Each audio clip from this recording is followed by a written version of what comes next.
Hey everybody, it's TJ Weezar, and recently you may have seen me in this video right here, but I really wanted to tell the story about the Planet Project, my channel, and how it came to be. It may be either obvious or it may come as a surprise that I have not always been a crazy passionate traveler. That's not always been my goal in life.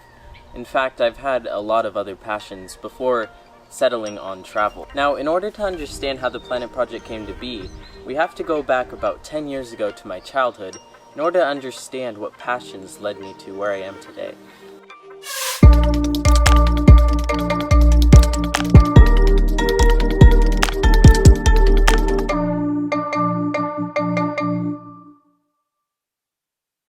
Now as a kid, I really liked the same things that most kids like. I played a lot of Nintendo games, I was a crazy fan of Star Wars, and I really loved Pixar.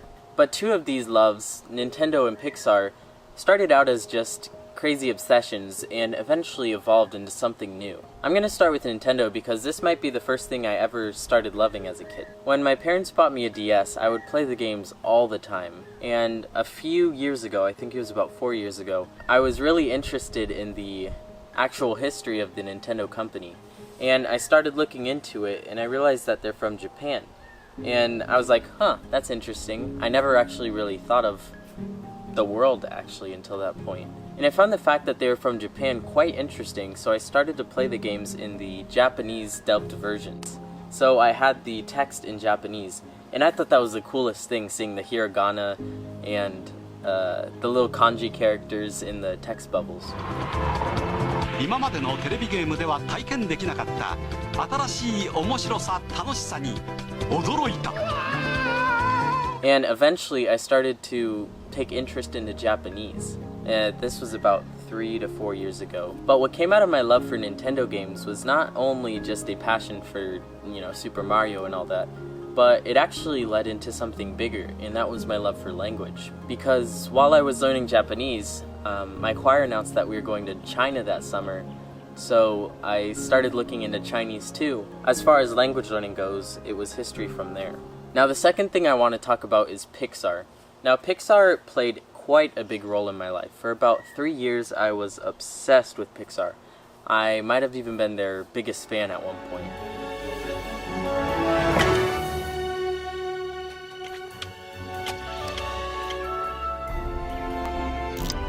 To infinity and beyond! Every night I would watch Pixar movies while doing my homework in middle school. I would dream about making these short films, and I wrote scripts for many, many films. Ask any of my friends, they'll know exactly what I'm talking about. My love for Pixar specifically, not even really Disney. I did like Disney, but it was Pixar. The way they told stories, it was so interesting to me, and it kind of gave me that love to try to tell these heartwarming stories. If you ask me what my favorite Pixar film is, I couldn't even say, because I'm just in love with the way that they're able to tell unique stories in each of their films. And I wanted to do that myself, hence the reason why I started to make documentary films recently that have storytelling aspects to them. And Pixar, Nintendo, Star Wars, these things were not only just inspirations for me, but they also inspired me later on in my story, and I'll get to that later. But as I was mentioning earlier, I want to talk about my choir trips because those played key moments in my life. Like I said, my first trip ever outside of North America was to China for a month about. We mainly visited the east coast of China, like Shanghai and a lot of rural cities nearby. But we also visited the center of China like Chongqing and Changsha, and even Beijing and Shenyang in the north.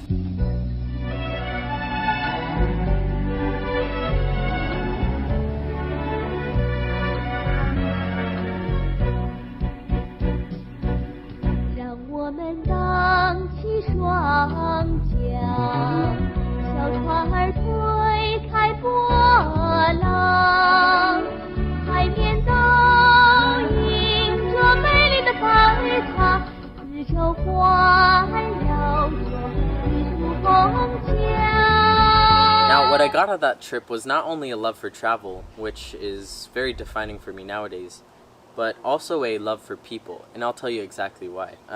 On July 2nd, 2017, I believe it was, we were in the city of Shenyang, and because we were a choir, we were meeting with this local choir.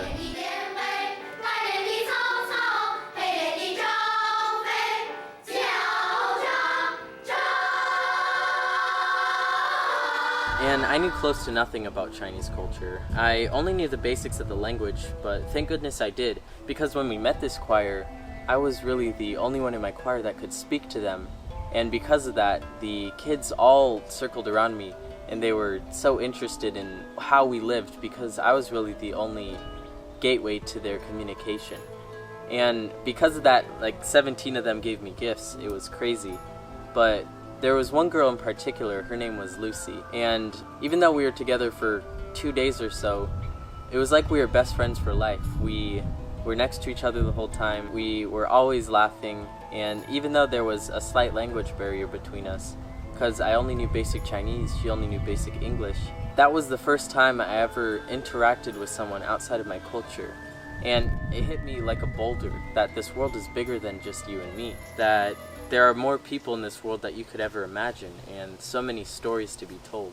A year later, in summer, we went to Spain and Portugal as a choir. And because I had such a great time in China, I wanted to film this Spain trip and record some memories interacting with locals and visiting these beautiful sites. So I made the series A Taste of Iberia.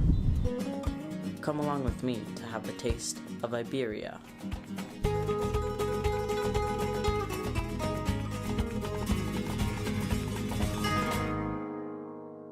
When I made it, I didn't really know how to edit much, but regardless, I wanted to make a series of films that were entertaining and educational to the viewer. And after I uploaded it, the video somehow got about 8,000 views on YouTube, which was very motivating for me to create more of these travel videos. And when I was able to record my experiences in Spain, I realized that I wanted to make my own itineraries that could encompass places that were unique and otherwise unheard of. And I started making lists of many trips that I wanted to go on. I think I have about 60 to 70 trips planned out, budgeted out, and that's just a passion for me to dream about these trips, even though I can't really go on them all right now, because of course it would add up after a while if you travel more than twice or 3 times a year, which is money I don't really have at this age. So I decided to start small with the Navajo Nation.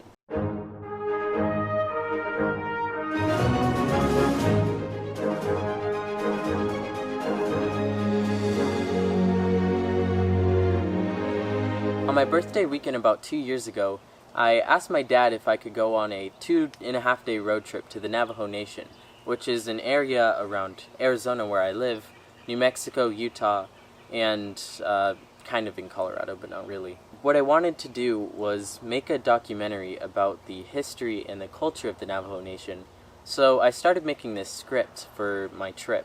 Obviously, when I made this script, not everything went according to plan, but regardless, I still made a very interesting film, and somehow it amassed 27,000 views on YouTube, and I realized that this could be something that I could do. Really appreciate that. Ahehe. You know, that word is actually pretty tricky. There's 2 letters in the back of that word. If you switch them around, you're actually saying I'm an in-law. That's what you just told me. Whoops. So it is tricky. We say ahehe. Yeah, ahehe. Yes. Also in that same year, I went to Slovakia with my best friend Thomas, and that was the first time I was able to absorb myself in the local culture, and I was somewhat on my own itinerary, and I could visit the places in town that I wanted to see, and that gave me a lot of freedom to immerse myself in the culture. Kde sme teraz? Teraz sme v Piešťanoch a ideme behať. Ja idem behať, oni idú na bicykloch.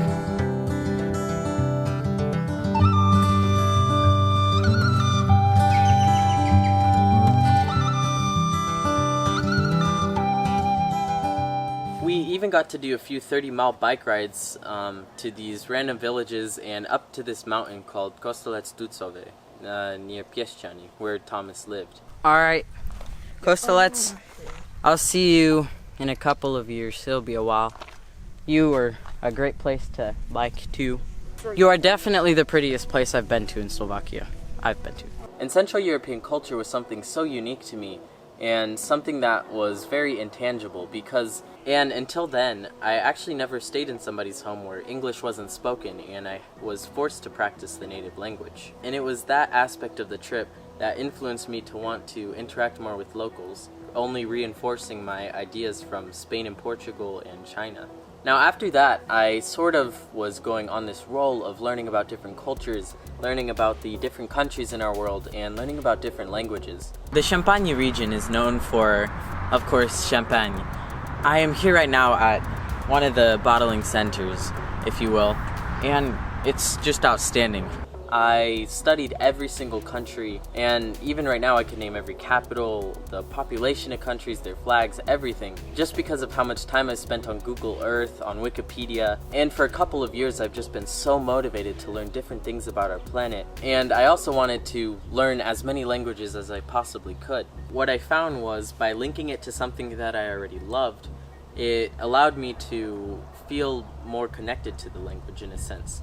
This relates back to my childhood. I really believe that nostalgia is one of the things that keeps me going. Because when I think of things like Pixar and Star Wars and Disney, they are so nostalgic and they remind me of a time where I was dreaming to do these things and they propel me to keep doing them. So by watching Pixar movies in Polish or Disney movies in French, I use this nostalgia to motivate myself every day for a couple years now.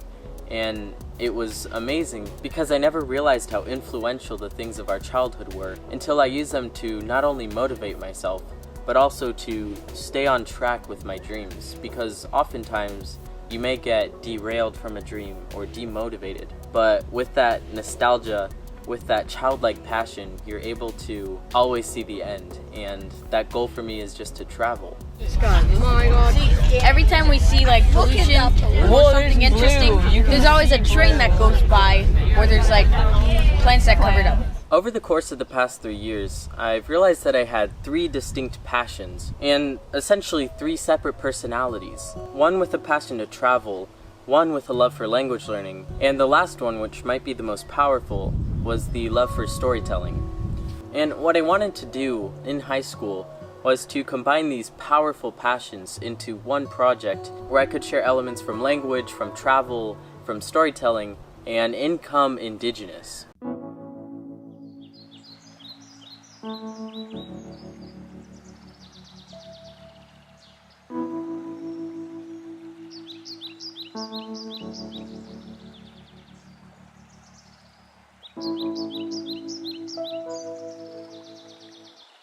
About this time a year ago, I was in French class with a lot of money saved up from my job, really wanting to travel somewhere unique, unheard of, but also really cheap because I didn't have that much money saved up. I went through places like India, South Africa, the Guyanas, Peru, and even Moldova, but I eventually landed on Georgia, Armenia, and Azerbaijan. Even though I've studied a lot about countries, these were 3 countries that I really didn't know much about, besides Baku, the capital of Azerbaijan, had the world's largest KFC, which was in a mosque.